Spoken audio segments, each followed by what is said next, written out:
भोपाल से बड़ी खबर सामने आ रही है, जहां पर मंत्री विजय शाह के खिलाफ केस दर्ज हुआ है। कांग्रेस की शिकायत पर दर्ज हुआ case. PCC chief Jitu Patwari का बयान, सरकार विजय शाह को बर्खास्त करे, जब तक बर्खास्त नहीं किया जाता चैन से नहीं बैठेंगे। एडिशनल डीसीपी ने अग्रिम कार्रवाई करने की बात कही है।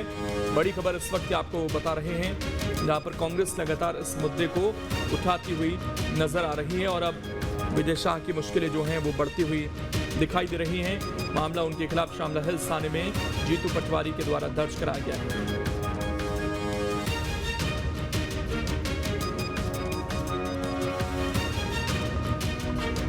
मंत्री विजय शाह के खिलाफ केस दर्ज हो गया है। बड़ी खबर इस वक्त आपको बता रहे हैं, उनके एक बयान से उनकी जो मुश्किलें हैं वो लगातार बढ़ती हुई नजर आ रही हैं। एक के बाद एक कांग्रेस इस मुद्दे को जिस तरीके से उठा रही है, उसने कहीं ना कहीं उनकी मुश्किलें बढ़ा दी। के बाद पुलिस ने रोजनामचे में ये एफआईआर दर्ज की है। कांग्रेस पार्टी ने निर्णय लिया है कि अगर भारतीय जनता पार्टी, मोहन यादव जी, नरेंद्र मोदी जी,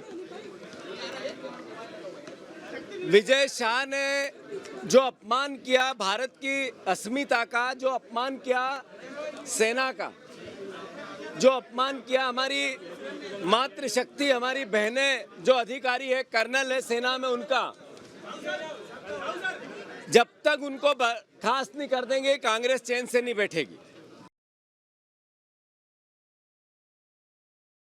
कांग्रेस का प्रतिनिधिमंडल थाना शामला पर उपस्थित हुआ था। उनके द्वारा एक ज्ञापन दिया गया है और जिस पर थाना स्तर पर विधिक कार्रवाई की गई है।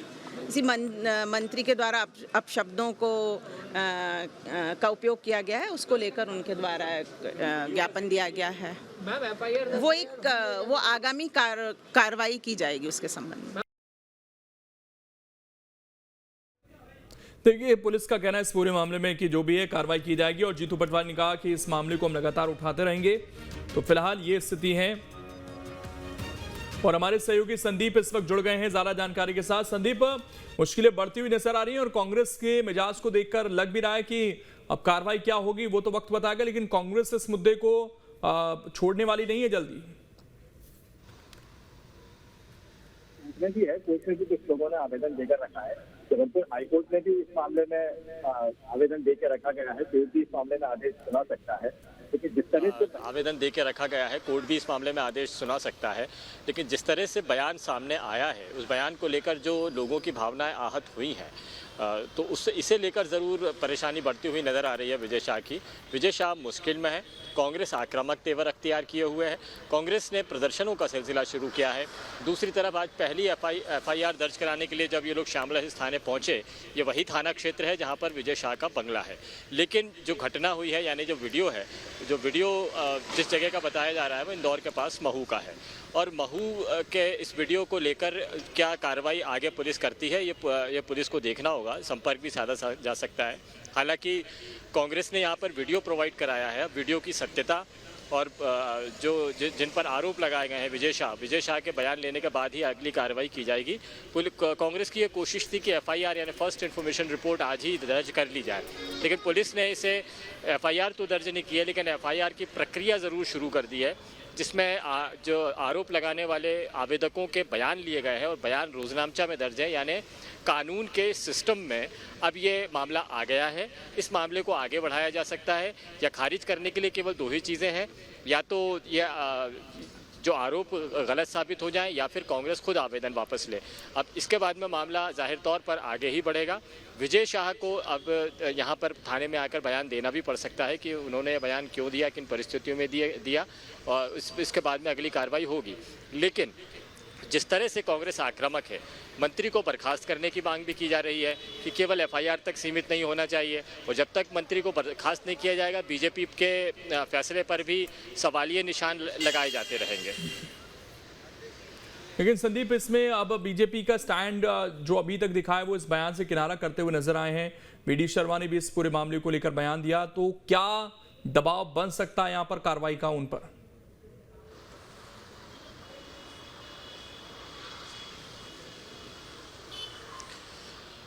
देखिए, दबाव तो बढ़ रहा है क्योंकि मामला केवल मध्य प्रदेश तक सीमित नहीं रहा है, बल्कि मध्य प्रदेश से आगे दिल्ली में भी ये मामला चल रहा है। दिल्ली में भी इस बात को लेकर चर्चाएं शुरू हो गई है। कांग्रेस ने पुरजोर तरीके से इस मामले को उठाया है, अलग अलग संगठन मामले को उठा रहे हैं क्योंकि जो विजय शाह का जो बयान था, ये बयान सेना के अधिकारी के खिलाफ में था।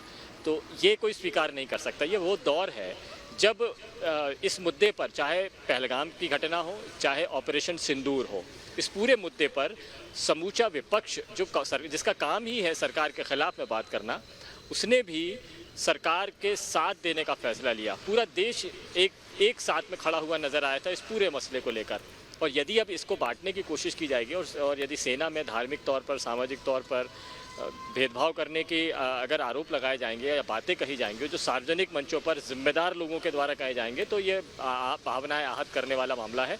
और इस मुद्दे पर इसीलिए सियासत और ज़्यादा तेज़ हो गई है। कांग्रेस का ये कहना है कि वो भारत के सम्मान में, भारतीय सेना के सम्मान में आवाज़ उठा रही है और अब कभी ख़त्म नहीं होगा। जैसा जीतू पटवारी अभी कह रहे थे कि उन्होंने मामला ख़त्म नहीं किया है।